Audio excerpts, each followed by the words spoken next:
మట్టి బొమ్మలిస్తే దీవించే శివయ్య.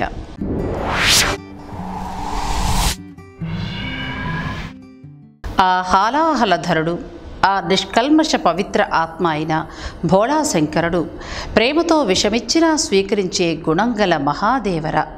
అలాంటి శివయ్యకు మట్టి బొమ్మల్నిస్తూ వరాలనడిగే గ్రామం మన భారతదేశంలోనే ఉంది. రండి, ఆ కబుర్లేంటో ఇప్పుడు తెలుసుకుందాం. ఇక్కడ శివుడికి డబ్బు, బంగారం, వెండి కానుకలు అవసరం లేదు. కేవలం మట్టి బొమ్మిస్తే చాలు, మీ కోరికలు ఇట్టే తీరిపోతాయి. మీరు ఇల్లు కట్టాలి అన్నా, ఉద్యోగం, పెళ్ళై ఎన్నో సంవత్సరాలు గడిచినా పిల్లలు పుట్టడం లేదు, ఇలాంటి కోరికలు మాత్రమే కాదు, ఏదైనా కష్టం వచ్చినా, సమస్యలు చుట్టుముట్టినా, అనుకున్న పని సరైన సమయానికి జరగనప్పుడు మనలో చాలామంది దేవుణ్ణి ఆశ్రయిస్తారు.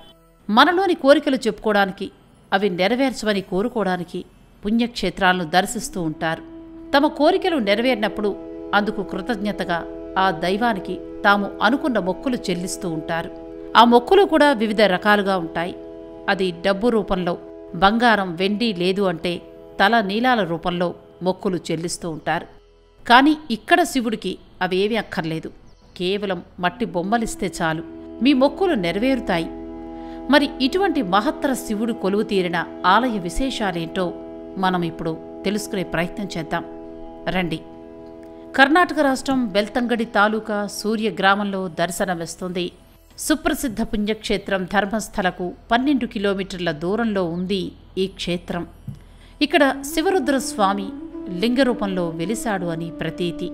ఈ క్షేత్రంలో కనిపించే జంట శిలలను పార్వతీ పరమేశ్వరుడిగా స్థానికులు భావిస్తూ ఉంటారు. దేవాలయం సమీపంలో ఒక అందమైన ఉద్యానవనముంది. అలాగే ప్రవేశ ద్వారం వద్దనున్న పెద్ద కోనేరు సందర్శకుల్ని ఆకట్టుకుంటుంది. పురాణాల ప్రకారం చూసుకున్నట్లయితే ఇక్కడ సదాశివ రుద్రస్వామి ఆవిర్భావానికి సంబంధించిన ఒక కథ కూడా ప్రచారంలో ఉంది. భృగు మహర్షి తపస్సుకు మెచ్చి వారు ఇక్కడ వెలిసినట్టుగా చెప్తారు. భృగు మహర్షి తన శిష్యులతో కలిసి ఇక్కడ తపమాచరించగా పార్వతీ పరమేశ్వరులు ప్రత్యక్షమై కోరిన వరాన్నిచ్చారట.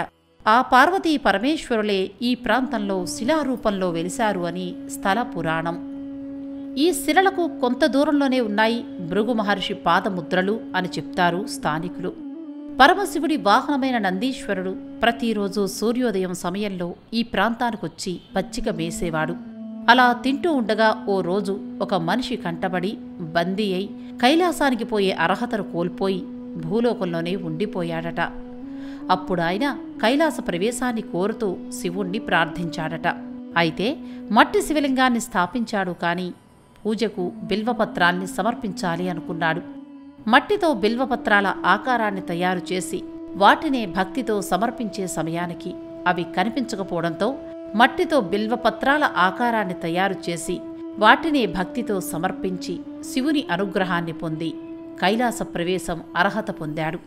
ఈ కారణంగానే ఇక్కడ మట్టి బొమ్మలతో మొక్కు చెల్లించే సంప్రదాయం మొదలైంది అంటారు. ఇది పూర్వకాలం నుండి తరతరాలుగా సంప్రదాయంగా వస్తోందని అక్కడి స్థానికులు చెప్తూ ఉంటారు. ఆలయంలోని నంది విగ్రహం వద్దనున్న శిలాశాసనం ప్రకారం ఈ దేవాలయం 13వ శతాబ్దం నాటిది. భక్తుల పాలిట కొంగు బంగారమైన శివరుద్రుని దర్శించుకోవడానికి చుట్టుపక్కల జిల్లాల నుండే కాక ఆంధ్రప్రదేశ్, తమిళనాడు నుండి కూడా వేల సంఖ్యలో భక్తులు తరలి వస్తుంటారు. ఇక్కడ వెలిసిన లింగాలు పేదల దేవుళ్లుగాను, మన్ను మొక్కుబడి దేవుళ్లుగాను ప్రసిద్ధి. మిగతా ఆలయాలకు లేని ఒక ప్రత్యేకత ఈ ఆలయానికుంది. ఎలాంటి ఆచ్ఛాదన లేని ఈ శిలలున్న ప్రాంతంలో అడుగుపెట్టిన భక్తులెవ్వరూ కూడా మాట్లాడరు. తమ కోరికను మనసులోనే చెప్పుకుంటారు. మిగతా ఆలయాలకు లేని ఒక ప్రత్యేకత ఈ ఆలయానికుంది. అదే మొక్కులు చెల్లించే విధానం. మనం ఏ కోరిక కోరుకుంటే అలాంటి మట్టి బొమ్మనే స్వామికి సమర్పించాలి.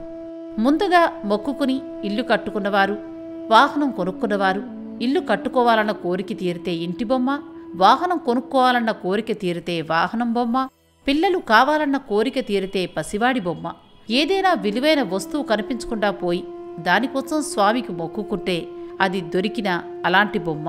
ఇలా ఏ కోరిక తీరితే దానికి సంబంధించిన ఒక మట్టి బొమ్మను ఇక్కడ స్వామికిస్తూ ఉంటారు భక్తులు. భక్తుల పాలిటి కల్పతరువు కొంగు బంగారమైన శివయ్యకున్న చక్కని గుణం ఎలాంటిదో ఈ విశ్లేషణ మనకు చెప్పకనే చెప్తోంది. ఇలాంటి మరిన్ని విశేషాల కోసం మా ఛానల్ని సబ్స్క్రైబ్ చేయండి.